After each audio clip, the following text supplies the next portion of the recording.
শুভ সকাল আমার প্রিয় পরিবার, তোমরা সবাই কেমন আছো? আশা করছি যে যেখান থেকে দেখছো তোমরা সবাই খুব ভালো আছো আর ভালো থাকো, সব সময় সুস্থ থাকো, এটাই ঠাকুরের কাছে প্রার্থনা করি। তো বন্ধুরা দেখো, আজকে সকালের ব্রেকফাস্ট দেখতে পাচ্ছ। তো ঘরে বানানো যে কোনো কিছু মানে টিফিন বলো আর যে কোনো কিছু বলো, আমার ছেলে মেয়ে ভীষণ পছন্দ করে, যার জন্য আজকেও বানিয়ে দিলাম বার্গার। তো একদিন এনে আমি বানিয়ে খাওয়ালাম, ওরা দেখে মানে ওরা খেয়ে এতটা ভালো পেয়েছে, এখন বলবে যে মানে একদিন দুদিন পরেই বলবে যে মা আমাকে বার্গার বানিয়ে দাও। তো সে কারণে দিই। আর মানে সত্যি কথা বলতে কি, আমার ছেলে মেয়ে বাইরের খাবার এতটা বেশি পছন্দ করে না, আমি বানিয়ে দিলে সেটাই বেশি পছন্দ করে, সেটাই ওরা খায়। আর ঘরে বানিয়ে খেলে তো খুবই ভালো, সেটা তো তোমরাও জানো। যার জন্য আমি শত কাজ থাকলেও ওদেরকে চেষ্টা করি সবসময় নিজের হাতে বানিয়ে কোনো কিছু দেওয়ার জন্য। আর এর মধ্যে তেলটাও আমার ছেলেটা কমই খায়, একদমই কম খায়। তো আমরাও কম খাই। আগে খুব তেল খেতাম, তেল খাওয়ার পর মানে খুবই প্রবলেম হয়েছিল আমার ছেলের আর আমার। তখন থেকে যে তেলটা কম করেছি, এখনও অবধি কমই খাচ্ছি। সত্যি আমি বলবো, যারা তোমরা বেশি তেল খাও মানে তরকারিতে বলো আর যে কোনো কিছুতে, একদম কম করে দেওয়ার চেষ্টা করবে, তাহলে দেখবে শরীরটাও ভালো থাকবে আর মানে সব সময় সুস্থ থাকবে। তো যাই হোক, তোমরা হয়তো বলবে যে তাহলে তোমরা সুস্থ থাকছো না কেন? তো আমার প্রবলেমটা হচ্ছে অন্যরকম প্রবলেম। এই যে এখন অ্যালার্জির প্রবলেম হয়েছে, ডাক্তার বাড়ি করতে করতে সংসারের কাজগুলোও ঠিকঠাকভাবে করা হচ্ছে না। তো অনেক কাজ আছে যেগুলো সংসারের কাজের ফাঁকে করতে লাগে, তো সেগুলো করা হচ্ছে না। তো আজকে সে কারণে ফটাফট ঘুম থেকে উঠে ঘরের সমস্ত কাজকর্ম শেষ করে নিলাম, রান্নাবান্নাও শেষ হয়ে গেছে, ছেলে মেয়ের টিফিন বানানো, মেয়েকে স্কুলে পাঠিয়ে দিলাম। ছেলে যদিও আজকে স্কুলে যায়নি, কিন্তু এরপরও ছেলেকে বার্গার বানিয়ে দিলাম, কারণ স্কুলে না গেলে কি হয়েছে, টিফিন তো খেতে হবে, তাই না বলো? তো যাই হোক, মেয়েকেও বানিয়ে দিয়েছি বার্গার, সেটা আর তোমাদের সামনে তুলে ধরলাম না, কারণ হচ্ছে সকাল হলে এতটা কাজে ব্যস্ত হয়ে পড়ি যে মানে মোবাইলটা যে ধরে ভিডিও করব সেটারও সুযোগ থাকে না। তো এখানে দেখো, রান্নাবান্না সব কিছু কমপ্লিট তো করে নিয়েছি, কিন্তু এরপর যে বাসনগুলো হয়েছে সেগুলোও ধোয়াধুয়ি করছি, কারণ রান্না করা তারপর টিফিন খাওয়া এগুলোর পর কিন্তু এতগুলো বাসন হয়ে যায়, মানে কি বলবো, ধুতে ধুতে কোমরে ব্যথা হয়ে যায় দাঁড়িয়ে দাঁড়িয়ে। কী আর করবো, ধুতে তো হবেই। এর মধ্যে আমার মনে হয় আমার ঘরেই বেশি বোধহয় মানে বাসন এই নোংরা হয়। কেন বলো তো? মানে একটু পরে পরে বাসন ধুতে লাগে। কি বলবো, আমার ছেলে মেয়ে না কিছু একটা খাবে, কিছু একটা মানে ধরবে, বাসন নিয়ে বেসিনে রেখে দেবে। তো আমি ওদেরকে শিখিয়েছি যে যে বাসনগুলো ইউজ করো সেগুলো কিন্তু রেখে দেবে না, সেগুলো বেসিনে রাখবে, মা ধুয়ে নেব। সে কারণে ওরাও আর কি করবে, এভাবে রেখে দেয়।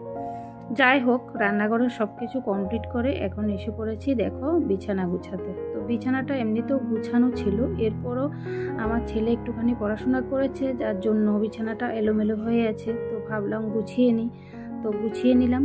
আর আমার ছেলে মেয়ে দেখো কম্বলও বের করে নিয়েছে। এখনও কিন্তু কম্বল পরার মতো ঠান্ডা পড়ছে না, ত্রিপুরাতে এখনও অবধি ঠান্ডা পড়ছে না।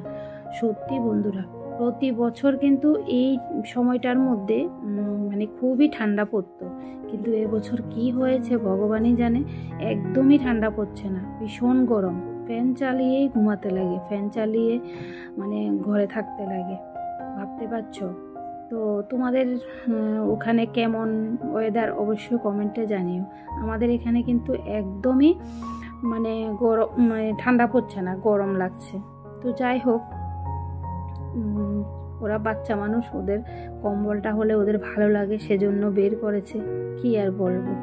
আর এই যে ঠান্ডার দিন আসছে, মানে ঘরের মধ্যে কাপড় চোপড় আর কোনো কিছুর বাদ থাকবে না, এত ঘরের মধ্যে কাপড় চোপড় হবে কি বলবো, সেটা ভেবেই আমার ভীষণ ভয় লাগছে। তো এদিকে দেখো, আগের দিনের অনেকগুলো কাপড় সেগুলো আমি গুছিয়ে নিচ্ছি, কারণ আমার সব সময় মানে গুছানো হয় না, বিকেলে গুছাই, কিন্তু বিকেলে গুছানো সময় না পেলে তো এর পর দিন গুছাই। তো সেরকমভাবে রেখে দিয়েছি।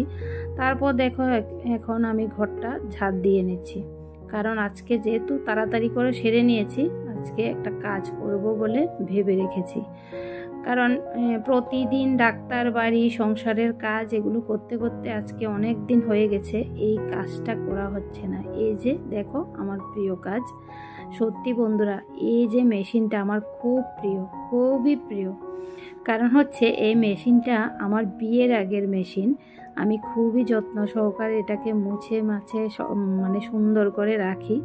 এই মেশিনটা দিয়ে আমি অনেক কাজ করেছি, জীবনে আমি অনেক কাজ করেছি। সত্যি আমার খুব ভালো লাগে মেশিনে কাজ করতে, কিন্তু প্রবলেম হয় দেখে আমি আর করি না। আর এখন তো সময়ই হয় না।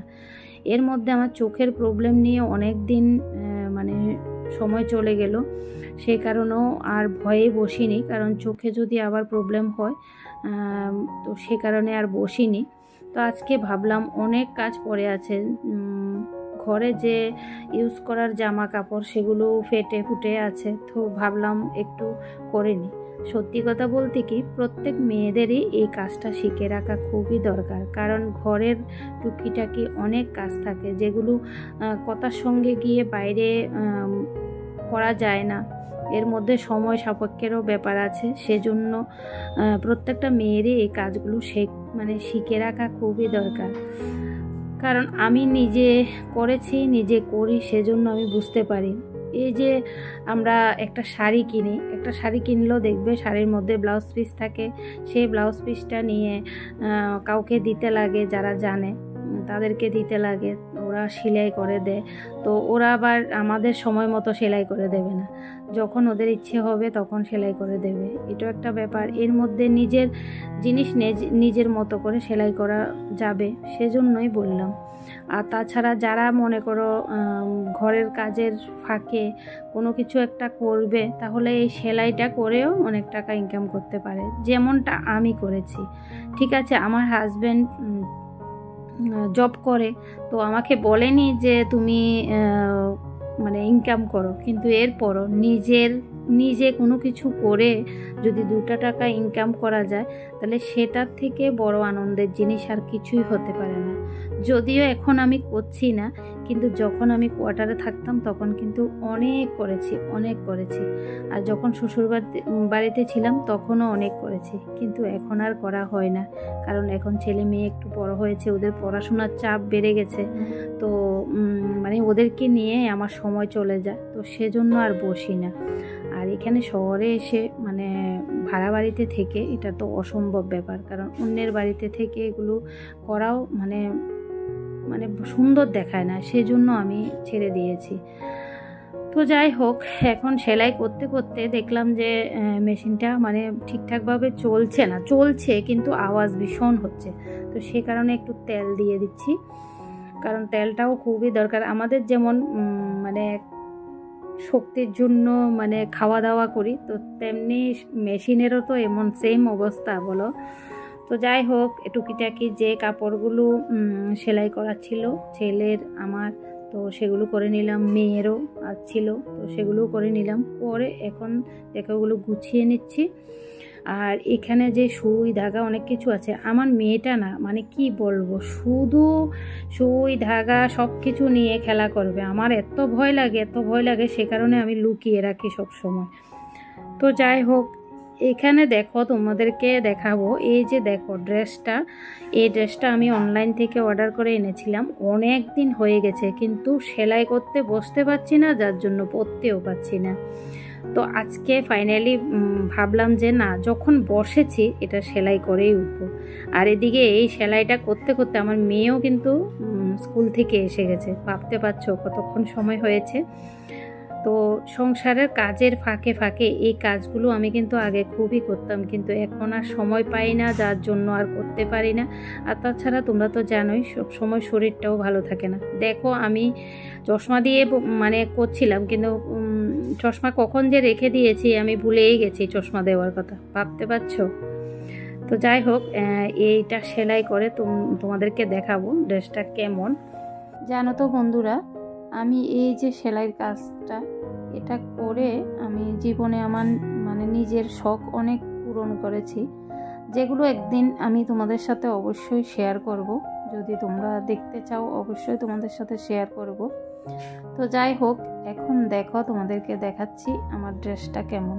তো আমার ড্রেসটা কিন্তু খুবই সুন্দর, মানে অনলাইনে অর্ডার করে এনেছিলাম, ভীষণ লম্বা হয়েছিল, যার জন্য নিচের জায়গাটা কেটে ঠিক করেছি। তো কেমন লাগছে অবশ্যই কমেন্টে জানাবে। আর আজকের ভিডিওটা আর বাড়াবো না, এখানেই শেষ করব।